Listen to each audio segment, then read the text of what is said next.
Galvanize is known for providing the most cutting-edge tech education and the most collaborative workspaces in the industry. On this episode of Out of Office, brought to you by GalvanizeTV, we sit down with the CEO of Ombud, Thad Eby. And now your host, Katie O'Block.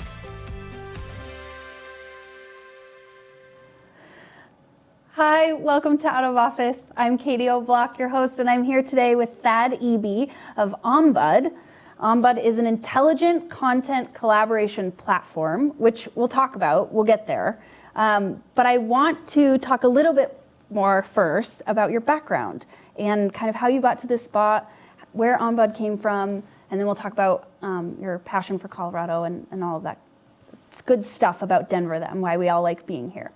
So first, let's talk about how you got to this point. Give me a little bit of your background and how you got to this point.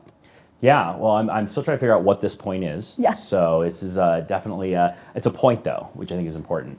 So I'm actually a Colorado native. Okay. I was born and raised in a very small town about 80 miles east of Denver, out on the plains, a little town called Fort Morgan. Both of my parents are actually local business owners. So my father, as long as I could remember, owned a local business, and my mom started her own business while I was, in those formative years of 5 to 6. My parents really had this notion of really serving the community, right? And their businesses, was all about customer service and how you take care of people. So at a young age, that really shaped for me kind of this notion of, one, how do you understand the value of a dollar? And two, how do you generate a dollar? And that was one of those lessons that I can't ever trade up that my parents taught me at a very young age. From Colorado, though, immediately I was always looking at Fort Morgan as being this small town, and I had to get out. It was like this place that I had to escape.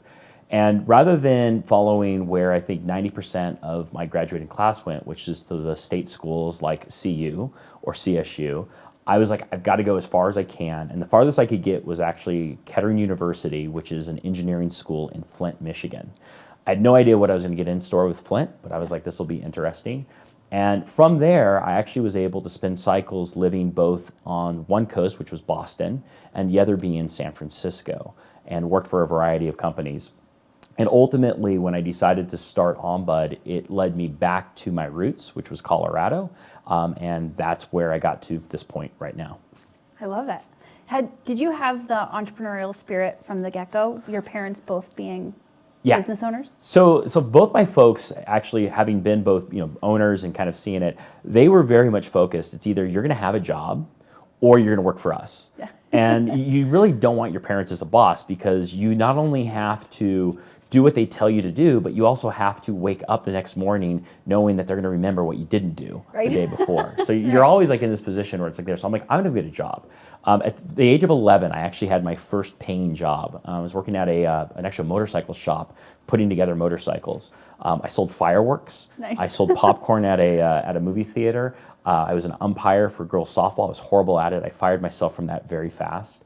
But I always was very much focused on getting into businesses and understanding them. And at the age of about 16, 17, I started professionally programming and actually had a job working for a local computer store. And that really led to this focus on understanding technology and how businesses use it. And of course, that built my entrepreneurial background that allowed for me to create Ombud. And you had a couple experiences in those cycles between the coasts of building businesses from the ground up that were eventually either acquired or bought out. But those experiences, how did that shape your early days of Ombud and taking the time and knowing what goes into starting a business in that way? Sure. So I was very fortunate that I was able to work for organizations. Now, all the companies that I had worked for prior to starting Ombud, they had been established. Oh, got it. Okay. Some of them had been kind of what I would call kind of pre-seed funding, but the business structure and the foundation was in place. Others had already raised a Series A, or in one case, a Series C. Okay. So I'd seen essentially multiple cycles of an organization. What does it take to bring together a founding team to focus on the vision, the culture, and the values of the business? And what is it like when you are an organization that's trying to ultimately push towards scale and grow and build it? The one thing that I always tried to identify in each of those environments were individuals that I felt really exude the values of the business, but also had the work ethic and the desire to create something special. And for me, I always sought them out in an organization and wanted to spend time to really get to understand how they frame their goals, how they solve their problems, and more importantly, how they approached and took care of their people. And I went to them to a point where it's like, I'm going to spend time camping out in front of your door and show me how you do this. Yeah. And I was really lucky. I was able to work with two phenomenal mentors, one at a company called Trigo Technologies that we sold to IBM, and then the second one at a company called Endeca. And both of those, it was the CEO, one being Tom Riley, and then the other one being Steve Papa. And when I ultimately started Ombud, the first thing I said is, you have to help me with this company. And so, of course, I was able to bring not only those lessons they taught me, but also their leadership to the organization. So what sparked the idea for Ombud? You've gone through these experiences and you say, one day you go, oh, I want, or was it an evolution process of coming up with this idea? So first off, I mean, I would always, and I always will tell this, I wish I could point to this master grand plan that basically architects everything together. And over the years that we've been, because Ombud now, we're approaching almost 9 years as an organization. But in the time that I've spent, really building out Ombud, I've looked at our various business plans of all of the different ideas that we've crafted. And we have certain notions that we kind of build together. And what I've seen with the organization is at Trigo, we were very much focused on how do we manage a company's information. At Endeca, we are all about how do we take that information and make it usable for an organization. So one was on the information management side. The other one was on the information access, presenting it and making it more convenient to a user to use. From there, we took those two concepts, the information management and information access, and making it usable, and that really became what is now Ombud, which is our intelligent content collaboration platform, which is all about how do you manage that information and how do you make it usable. And then we leverage machine learning and artificial intelligence to really automate some of those key tasks. But it really was a culmination of those experiences that came together, but no grandmaster plan that actually led to it. Right. So understanding Ombud at a very high level, we were speaking a little bit earlier about this, but off camera, but understanding all of the software pieces that startups use, like Google Docs and Asana, to create all these things. Ombud kind of pushes all of that together to create one centralized system so enterprise sales teams can work more efficiently. What types of features are you offering for your clients with Ombud? Absolutely. So first off, I think the most important thing that you really have to get right is the experience. And if you think about today, we're in a very interrupt-driven environment, right? And I can tell you as a CEO, my interrupt frequency is way too frequent. Yeah. And I always call it this notion of context switching. Think of any task that you go through and the amount of times that you will change context to actually complete that task. And that actually is a drain for productivity and for individuals when you start to think about how context really does play a really important component to a person's job function. So as you mentioned, there are several tools out there. You've got Asana, which does a phenomenal job of project management. You've got Google Docs, which does a great job of giving you a collaborative environment. And at the end of the day, you're responsible for understanding what is task A to Z that I need to complete using those tools. Yeah. But you have all of these different routes or these context switches that can take place from one route to the next. What we've done at Ombud is we've tried to provide a single experience, so a single pane of glass for our users to be able to drive that job function and get it done with as minimal amount of context switching possible. Because every time you leave a certain tool and move to the next one, you lose context and you have to reestablish it, and that actually drains user productivity. What we also try to do is not only give you that single plane of glass to be able to drive and not lose any context switch, but as you're going through a task that might be repetitive or rhetorical, we want to automate that and provide you a facility to actually simplify it and say, well, here's a suggestion on how to make things better for you. Right. And so the way that enterprise sales teams function is vastly different than a one-to-one option. Say you're like selling event space or selling a membership, like we do here at Galvanize. That's a very different interaction than filling out these extensive RFPs or scope of works or whatever that looks like, and your software helps manage all of that. Correct. So you've got different selling models, that everybody can go through. So, the one that everybody kind of equates, and I think where we've always, looked at the Denver market is we're very good in Denver with this B to C type of approach, right? So business to consumer type of mentality. And it has become in our economy and certainly in our advertising and our delivery, a very disposable channel, right? It's so quick for people to drop from one technology to the next and move on. And so you've got this really fast, rapid sales cycle where you want to arm the consumer with everything they need, they go make a decision, and then they disseminate. In a business-to-business environment, it really is much more than just a, hey, do you want to buy from me? It's more about what is the value that my organization can provide to your business. But to understand that value, I have to understand your business. And to understand your business, you have to let me in. And through that process, you're exchanging content, which becomes very, very specific to the type of solution that you provide, the type of challenges that business is facing, and being able to bring those together. Sure. And when you think about an enterprise sales cycle, there isn't a single source of content. I was just at one of the largest B2B software companies in the world 2 weeks ago, and we were walking through their content strategy. They had 6 different tools to manage content. They had Box and Dropbox, which do the exact same thing. Yeah. So why do I need both? Sure. They're using Google Docs. They've got Office 365. They've got tools that are focused specifically just on sales content and sales presentations. And you really look at it and you're like, well, how much different is all of this content from one to the next? Yeah. So if I am a salesperson trying to basically show value to a customer, but I have 6 different systems I have to go to be able to get the answer and deliver it to them, that creates a huge context switch and becomes a very inefficient sales cycle when you're talking about being able to establish that relationship and show value. Excellent. Well, we're going to talk more about Ombud, how you funded it, what that looks like, and then we'll get on to Denver. But for right now, we're going to take a quick break, and we'll be right back.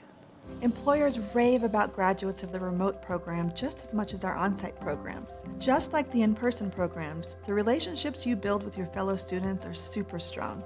Please reach out to our admissions department today at galvanize.com. You make lifelong friends in situations like this when you're learning rigorously for that much time under that much stress. It's like you share experiences. So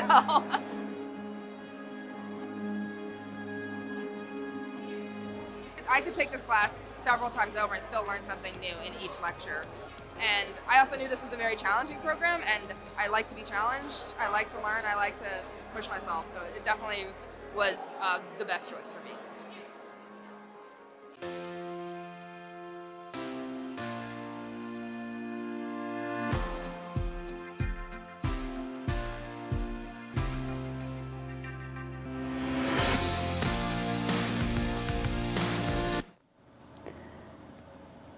Welcome back. We're here with Thad Eby of Ombud, and we were talking previously about the inception of Ombud and a little bit about your background. But I want to talk about funding now and what that looks like for you. So many businesses take investment right off the gun, and you did not. You built Ombud by bootstrapping, at least in the beginning. Tell us a little bit about that decision to go about it that way. Yeah, well, so first off, I mean, you've got to be able to understand, like, what is my natural runway, right? And I think that's probably one of the biggest pieces that my co-founder, Brenda, and I, we looked at each other and we're like, all right, how much money do we have? And how long can we do this before we need to go get real jobs? Yeah. And that's kind of that first kind of big decision point that we did. And once you kind of establish your field of view and how long you can go, then all of a sudden a lot of the pressure goes away because now you can kind of start managing time more importantly. So that's the first strategy step that I would go into bootstrapping is know how far your runway is and what are you comfortable with in a realistic scenario. The second thing though, which I think is actually extremely important, is being able to understand your thesis around your unit of economics. So many times you'll see organizations that will focus on creating something and then go and try to capture money based on that. I'm a big believer that you write your thesis on your unit economics, you test it, you validate it, and once you show that you understand what dollar it takes to actually bring in a dollar of revenue, and what are the economics that go into that, you immediately have a completely different set of conversation with your investors. Because you're no longer at a point where it's unproven, you're able to have a discussion around, here's what I can show you for a meaningful return to build and grow a business. Right. So when you're looking at your whole company and you're bootstrapping, that first little bit, you say, I'm going to build the culture this way. I'm going to build my team this way. All of that is impacted by the dollars that you're actively choosing not to bring in. At what point as an entrepreneur do you cut and run and you say, this isn't a viable product, it's not a thing? Or do you say, we can make this go a little bit longer? Like, how do you make that decision when you're on your own dime? That's a tough one. Oh, it's extremely stressful too. Yeah. I wouldn't recommend it. I mean, I certainly wouldn't recommend doing it with a husband or a wife or a spouse, right? Because now you're in a situation where you're looking at each other like, oh my gosh. And so Brenda and I mean, we had some really hard conversations as we were going through this. So I think the cut and run was all about being able to understand, is there a light at the end of the tunnel? And how can I meaningfully get to that light on my own accord? And for us, the way we did it was by focusing and obsessing over our customer. We really went into our clients with this notion of, you're gonna look at a new business, we have a solution that we think is gonna help you, let us show you how, and we're gonna just go out of our way to ensure that we're gonna be successful. To us, that was really important to put customer obsession first. That also led to our product focus. So the first two things when we built Ombud was we created the product, and then we built the customer success organization.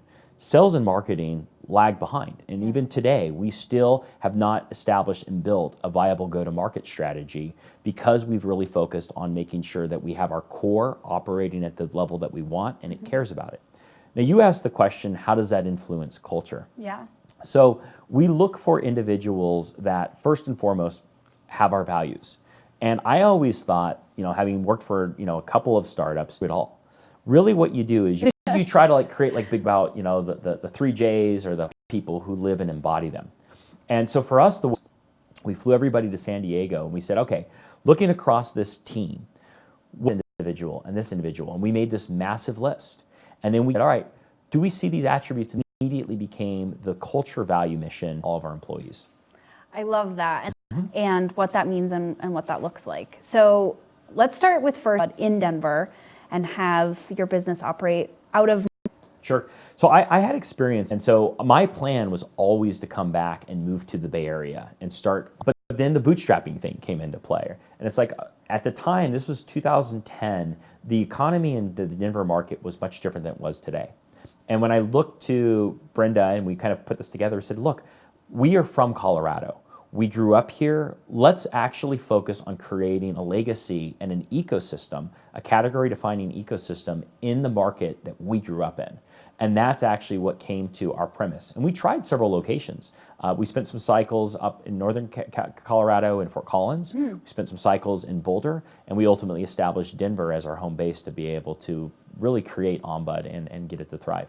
So one of the critiques that I've heard, being from Colorado myself, I'm sensitive to this one, but is that Denver companies have a harder time seeing that growth because the employees here really demand work-life balance. Like, our lifestyle here is very much work hard, play hard, right? Yep. The play hard being a thing that we want in life. So how do you as an employer lean into that and kind of envelop that in your company culture? Sure. So when I lived in San Francisco, that was an entire transient population of individuals that I worked with. Nobody, it was very rare to find a California native, let alone a Bay Area or a San Francisco native. Everybody was coming in as this epicenter. And it's interesting because as I've seen, Denver and Colorado in general shift over the last 10 years, we are seeing very much this transient influence and kind of coming together. So first off, I think one of the biggest things that an organization needs to do when it comes to this work-life balance is set aside, what do you value in your employees and how do you show them that you value that approach? One thing that's nice is we certainly do like to work hard. Yeah. There are times where we will have to just roll up the sleeves and get things done. But there's also times that we'll be able to take off and be able to enjoy some of the amenities that Colorado affords. Go ride the Rockies. Or we could do things like get on our bicycles and ride the Rockies. Indeed. The last question that I have for you, because we're limited on time, even though I could talk to you for forever, is about this event that you started called Startup Brews. Colorado Startup Brews. Colorado Startup Brews. Yes. Tell me more about that event and how people can get involved if they want to. Yeah, so Colorado Startup Brews is a fantastic event. I think this is now our 6th year that we've run it, our 5th year doing it. So the last 6 years it's existed. I started brewing when I was in my 20s, and it was literally kind of more of this decision of I couldn't get good beer, and I couldn't afford good beer. So we were brewing beer. And what you'll realize is that brewers are actually found all over. And specifically when you get in like engineering organizations or technical organizations, there's always this resident brewer that lives in the business. And so, what we did is we basically looked across the Denver startup ecosystem. We actually brought together a few of our friends and said, hey, how many of you have brewers? And like, I got a brewer. So what we did is we took a bunch of local startups. I think our first year we had 9. And we actually brewed beer. We got into an office building. We hit fire code. Yeah. So all of a sudden, we're now like in trouble with the security office and everything. And it turned into this event where startups could commingle. People could come in and drink the beers. Some of them were like top shelf, best beer you've ever had. Others probably not so much. But hey, that happens at real breweries too. Sure. And it's turned into a Great American Beer Festival meets Colorado startups. It's a fantastic event. We rent out McNichols Civic Center building. It's going to be September 13th this year. And I always recommend it because it's a great way to decompress. It's on a Friday night, so you treat it as a happy hour. But there's a lot of just work that goes into building and creating these beers. And that's Colorado Startup Brews. Well, I can't wait to try my hand. I think Galvanize is going to we're going to try. You guys are there. If I can rally a team, we're going to try. Perfect. But thank you so much for joining us, Thad, and thank you so much for tuning in. If you liked this episode, go ahead and subscribe to our YouTube channel, and we'll be back for the next round. Thank you so much. Thank you for having me. I really appreciate it.